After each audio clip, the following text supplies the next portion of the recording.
बोलणं बरं नाही, याच्यावर भरणं चालू आहे. तर मी तुमच्यातलाच एक या कार्यक्रमाचा थोडंसं 2 पाऊल पुढे असलेला तुमच्यातलाच एक, तुमच्या बरोबरचाच एक, मला सांगायला आनंद वाटते की या कार्यक्रमामध्ये आपले जे सगळेच लोक 12 वर्ष झालं कोणाच्या सुपारीची अपेक्षा करत नाहीत. स्वतःच्या तिकटाने येतात, उन्हात येतात, हिवाळ्यात येतात, पाण्यात येतात आणि 2 तास 3 तास नाही. अशोक पाटील वेळपर्यंत कधी कधी 5 वाजतो, झोप येऊ लागली तर उभा टाकतात होतो. एवढी पराकाष्ठा करतात. पहिल्यांदा मी तुम्हाला धन्यवाद देतो आणि दुसऱ्यांदा आनंदराव पाटलासाठी की त्यांना या वास्तूमध्ये सुख, शांती, समृद्धी, वैभव, चांगलं आरोग्य त्यांना, त्यांच्या कुटुंबांना, त्यांच्या मुलाबाळांना, भावी पिढींना प्राप्त व्हावं असं मी दत्तात्रय प्रभूचरणी प्रार्थना करतो आणि कृपा सिंधू समूहाच्या तर्फे त्यांना कोटी कोटी शुभेच्छा व्यक्त करतो. त्यांच्याकडून एक अपेक्षा करतो की दर महिन्याला, दर वर्षाला एक अमावस्या इथं झाली पाहिजे आणि प्रत्येक अमावस्येला त्यांनी उपस्थित राहिलं पाहिजे. गल्ला मारायला जमणार हा. आतापर्यंत आम्ही तुम्हाला घराच्या कामासाठी सपातून घेतल्या, पण इथून पुढे सपातून घेणार नाही.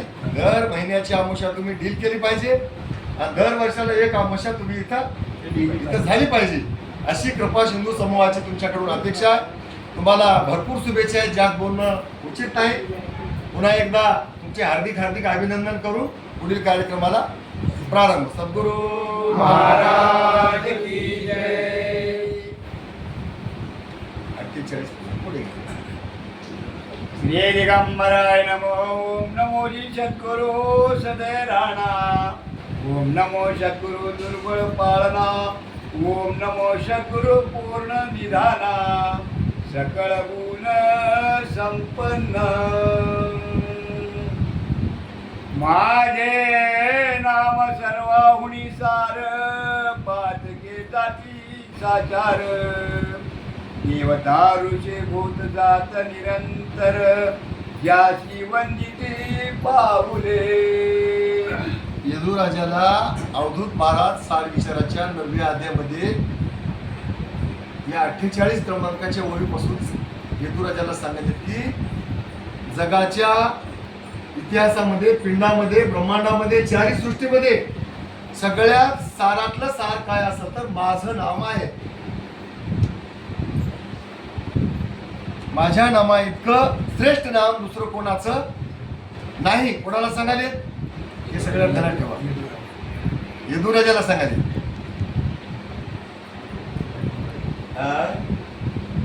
हा, यदुराजाला म्हणाले.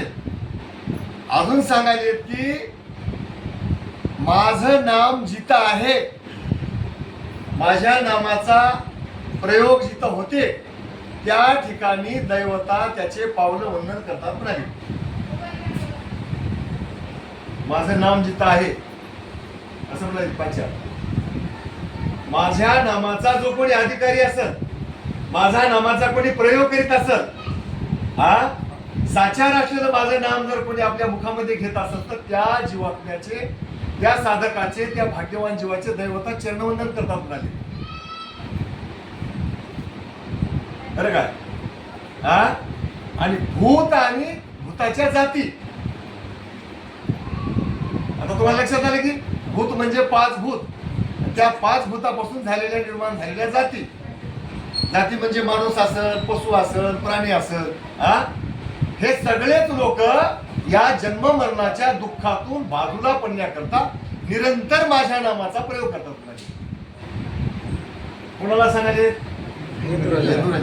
आपल्या भक्ताला त्या नामाचा कसा प्रयोग करतात, कोण करतात आणि कशासाठी करतात.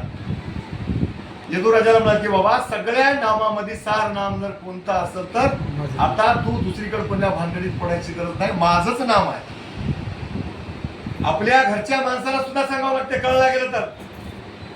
गुरुजी ते टोपी काढून टाका, फौजदार बसले दिसाले.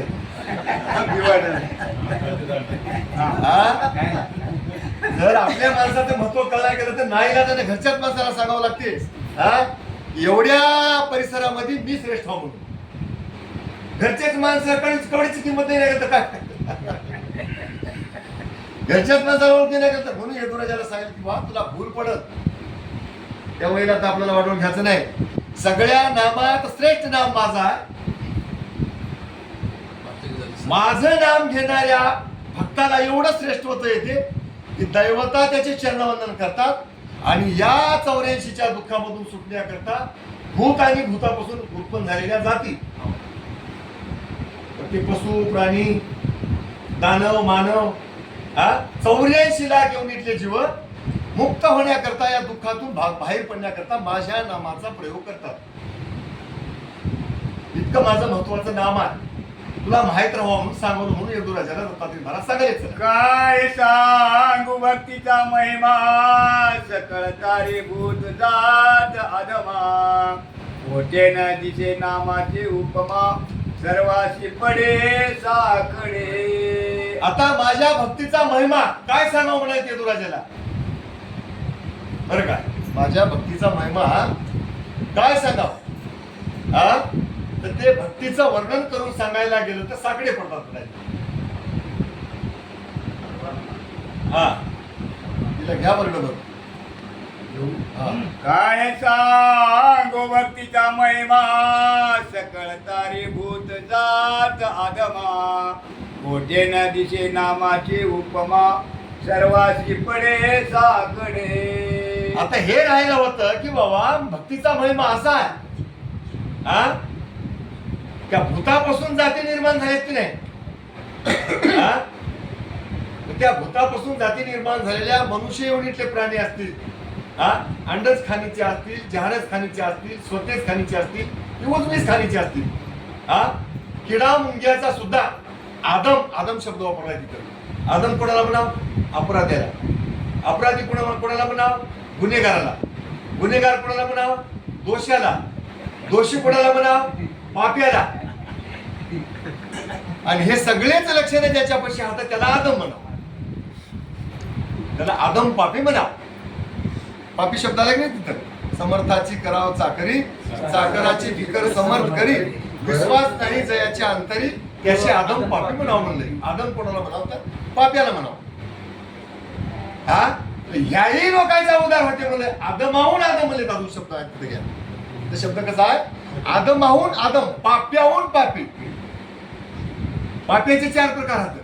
मध्यम पापी, कनिष्ठ पापी, साधारण पापी आणि उत्तम पापी. बोला का तुम्ही, सांगतो की तुम्हाला. तुम्ही ज्ञानेश्वरी वाचली असले, वाचलेल्या नसेल तर बघा. ज्ञानेश्वर महाराजांनी हे विषय 2-3 वेळा सांगला होतो मला. तुम्ही बघत जा, घरला गेल्यावर बघत जा. कवळं पाप निबर पापाच्या घरला जायला चळचळ कापायला मिळते. म्हणजे गरीब पाप श्रीमंत पापाच्या घरला जायला असं भियायला मिळते. मग आपल्यामध्ये श्रीमंत पाप कोणतं होय की ज्याला 28 कुंड्या भोगावं लागतात. अष्टविशंती पाप भोगिता लाज मला नाही. अष्टविशंती नरकाचे कुंड भोगून बी त्या जीवाला लाज वाटणार, लज्जा वाटणार, त्याला भोगलेल्याचं काय वाटणार, ते मोठं पाप. त्याला 184च्या दुःखाचं काहीच वाटणार. त्याला माईचा, बापाचा, साधूचा, संताचा, लहान सहान जीवाचा, कोणाचा दोष नसलेल्या जीवाचा छळ करण्याला, त्रास देण्याला त्याला काहीच वाटत नाही. बघा तुम्ही एखाद्या माणसाच्या पायात काटा मोडला तर दयाळू माणसाच्या डोळ्यात पाणी येते. लई बोलायचं नाही आपल्याला. आता झालं, बोलणं संपलं. पण एवढा धोंडा उचलून एखाद्या प्राण्याच्या डोसक्यात घालते, म्हणजे उचलला तेवढा धोंडा असं ताकद काढून उचलते आणि ते असा इतका हात उचलून त्याच्या डोसक्यात घालते, म्हणजे केवढं पाप असेल ते. अहो, पायात काटा मोडल्याने एका माणसाच्या डोळ्यात पाणी येते आणि एक माणूस एका प्राण्यावर इतका धोंडा उचलून त्याच्या डोसक्यात घालते. या दोघांना तफावत काढा बरं. आता हे आदमाहून आदम होय, पण महाराज म्हणाले त्याला जर माझं नाव सापडलं, हे सांगायचं. महाराज म्हणाले माझं नाव त्याला जर सापडलं आणि त्याने जर पापी केला तर तेवढा पापी सुद्धा माझ्या नावानं वाचून जाते म्हणाले. तुम्ही वाचून जाताल की नाही? तुम्ही तर काहीच करणार. म्हणून म्हणून काय म्हणलं की बाबा तुमचा नंबर त्या लोकांमध्ये नाही. तुमचा नंबर कशामध्ये आहे? फार श्रेष्ठ भक्तामध्ये नसलं तरी आपण मध्यम भक्ताच्या यादीमध्ये आपला नंबर आहे. आता ऐका, तुम्हाला जर उत्तम यादीमध्ये आपलं नाव जावं असं वाटत असेल तर या अमावस्येपासून काही गोष्टी कायमच्या बंद करा, काही गोष्टी सतत चालू करा, सतत चालू करा. लौकिकाचा व्यवहार, फार प्रपंचाची काळजी, दोन खडकूची असं केल्यानं वाढ होईल काय, तसं केल्यानं वाढ होईल काय, कसंही केल्यानं वाढ होईना. बाळगी महाराज बाळगण माझे वाटते पंडित बापूजी पाटील. हा, म्हणणार ते होईल, जाणार ते जाईल, राहणार ते राहील जागच्या जागी. सार्थकाची वेळ पुन्हा येणार नाही. आणि जेवण भजन करा असं कोणी सांगणार नाही. जेवण भजन करा म्हणतात त्याचा ऐका, जेवणाची भजन करा म्हणजे त्याचा ऐकू नका. चला, 84 लक्ष भूत योने त्यामध्ये मनुष्य देह पावने, भक्ती आवड नाही ज्या लागोनी आदमा होणे आदम. आता आदमाहून आदम कोणाला म्हणले ते आता सांगाल पोलीस पाटील. 84 लाख योनीमध्ये जन्म फिरल्याशिवाय सगळेजण सिद्धांत करा, नोट करा. सगळेजण आपण कळते माणसं, सगळेजण भजने, कीर्तनकार, प्रवचनकार आपण आहोत. 84 लाख जन्म घेतल्याशिवाय माणसाचा जन्म मिळत नाही सिद्धांत. काय सिद्धांत आहे तुम्हाला माहित आहे, पण तुम्हाला सांगता येणार. तिथं काय म्हणावं ते तुमच्या ध्यानात कसं नाही, तुम्हाला पुरं माहित आहे. मला जितकं माहित आहे त्याच्या 90% तुम्हाला माहित आहे. 10% फरक असं तर काही. पण आता बघा, मी म्हणलं तुमच्या ध्यानात येते की नाही, 184 फिरून शेवट बरोबर आहे की. आणि इथं येऊन जर 9 म्हणजे तर तसंच मिळाले की होईल.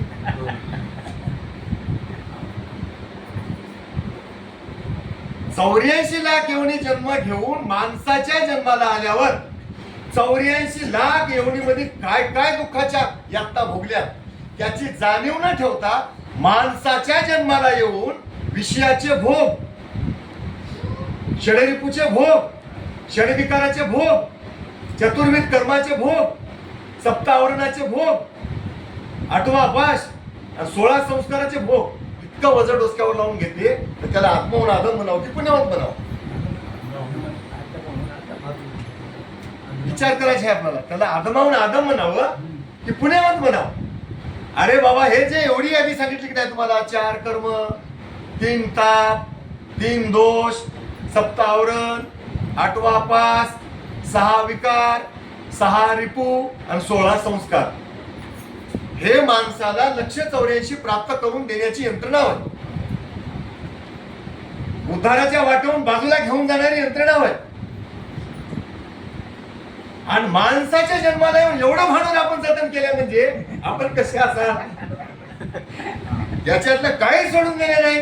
बाप झाल्यापासून आपण जतन केले. आपल्या बापापाशी होतं, आज्यापाशी होतं, आज्याच्या बापापाशी होतं, आपल्यापाशी आहे. बरं, आपण आपल्याच पाशी ठेवायला काय, आपल्या पोरायला द्यायला, आपल्या नातायला द्यायला, आपल्या खानदानाला भटच लागू नाही. आता हे असलं काम करायला म्हणून महाराज म्हणाले की त्याला काय म्हणावं, त्याला आधमाहून आधम म्हणावं. अजून त्याच वेळेला वाचवा, संगत दुसरी वाचवा. 84 लक्ष भूत योने त्यामध्ये मनुष्य देह पावने, भक्ती आवड नाही ज्या लागोनी आदमा होणे आदमा. महाराज म्हणाले की इतके वाईट जन्म घेऊन जन्माला आला आणि त्याला माझ्या भक्तीबद्दल आवड नाही. कोणाला म्हणाले हे ध्यानात ठेवा, हे शीर्षक माझं तुम्ही ध्यानात ठेवा. तुम्ही मला विचारितला कोणाला म्हणाले, आपल्याला म्हणणार झाली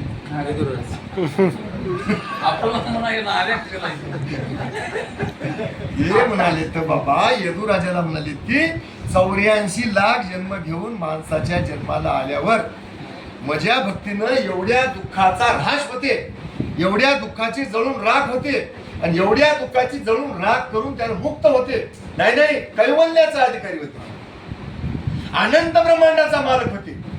मी ज्या जाग्यावर शयन करतो त्या जाग्यावर जाऊन त्याला शयन करते, माझी जागा त्याला मिळते. आणि एवढी प्राप्ती करून घेता येते आणि त्याला करून घेईना तर काय म्हणावं त्याला? त्याला काय म्हणावं? तर त्याला आदम म्हणून ये. आदम आहोन आदम त्याच्यातला मोठा. चला. जळो जळो भक्तीनाचे मुख त्या जना तुझे भव दुःख तोही लावूनी अति देख काय कोण पावे तयाचे. आता एवढी श्रेष्ठ माझी भक्ती उपलब्ध असताना यदुराजाला म्हणाले, एवढी श्रेष्ठ माझी भक्ती उपलब्ध असताना भूताच्या आधारानं म्हणजे आकाश, उदक, वारा, तेज, पृथ्वी याच्या आधारानं ज्या ज्या जन्माला प्राणी केला, आणि ते जर प्राणी माझी भक्ती आचरल्या, माझं नामस्मरण केला, या भूत जातीतूनच मुक्त होते. हे ध्यानात वाटत. भूताच्या जातीमध्ये त्याला पुन्हा जन्म घ्यायची वेळ येत नाही. ते द्वार खंडन होऊन जाते त्याचं. आपण लय बऱ्या बोलले त्या विषयावर. आपल्या पांगरगावचे म्हणजे आमच्या बरोबरीचे आणि भजनाच्या क्षेत्रातले चांगले ज्यांचा भजनामध्ये प्रवास झालाय ते अशोक पाटील पांगरगावचे आजच्या पोतीला आहे बरं का. भूताच्या जाती म्हणजे 84 लाख एवढी ही भूताच्या जाती. अंडज खान भूताची जात होय, स्वतेज खान भूताची जात होय, उजबीज खान भूताची जात होय आणि जहारज खान भूताच्या जाती. आता याच्यामधल्या भूताच्या जाती सरपटणारे प्राणी, उडणारे प्राणी, 2 पायाचे प्राणी, 4 पायाचे प्राणी, अनेक पायाचे प्राणी, वेगवेगळ्या कितीतरी तोंडाचे प्राणी, हे सगळे भूताच्या जाती होतात. माझी भक्ती जर त्याला प्राप्त झाली आणि माझं नाम जर त्याला प्राप्त झालं तर त्यानं या सगळ्या एवढीतून मुक्त होते. म्हणजे भूत जातीतूनच मुक्त होते. आणि म्हणून महाराज एका ठिकाणी म्हणले, हनुमंत भूताचा भक्त भूताकडे, दैवतेचा भक्त दैवतेकडे, आणि माझा भक्त माझ्याकडे. आता माझा कोणी भक्त असेल आणि माझ्याकडे आला असेल तर माझ्यासारखा होते म्हणाले ते महाराज. मी जसा आहो तसा होते. कोणी दैवतेकडे गेला तर त्या पदाला जाते. कोणी स्वर्गाला जातात, कोणी वैकुंठाला जातात, कोणी कैलासाला जातात, कोणी क्षीराब्दीला जातात, कोणी भैरवात जातात, कोणी विश्वरूपामध्ये जातात. पण चैतन्याच्या पुढे जाय ना सर.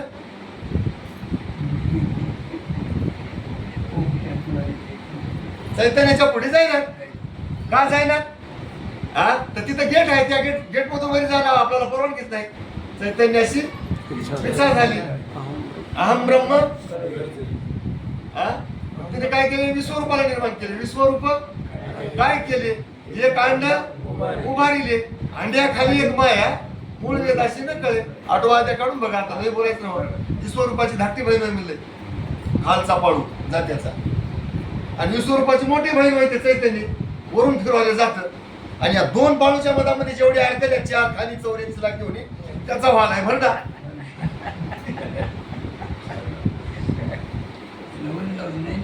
तिनं वरी जाऊ दे नाही ना खाली जाऊ दे.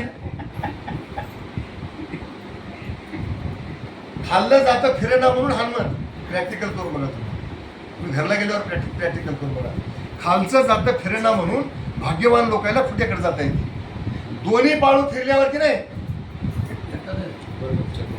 चकनाच होऊन जाते. त्याचा व्यवस्था केली. काही लोकांना खालचा पाळू त्रास देईना, खालचा पाळू आधार देते.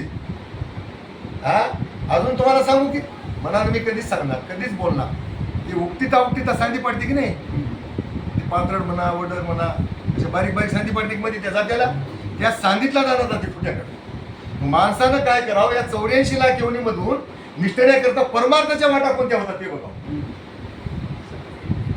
म्हणून म्हणलंय परमार्थ तोही 12 वाटा. कवा पळता येते त्या वाटेनं? भेटी आणती लाभ मोठा. कोणीतरी भेटावं लागते, वाट दाखवावं लागते, तेव्हा त्या दाण्याला फुट्याकडे जाता येते. सोडून गेले ते मुलाला धरून राहतात तेच घ्या महाराज पाठ दा पटोनी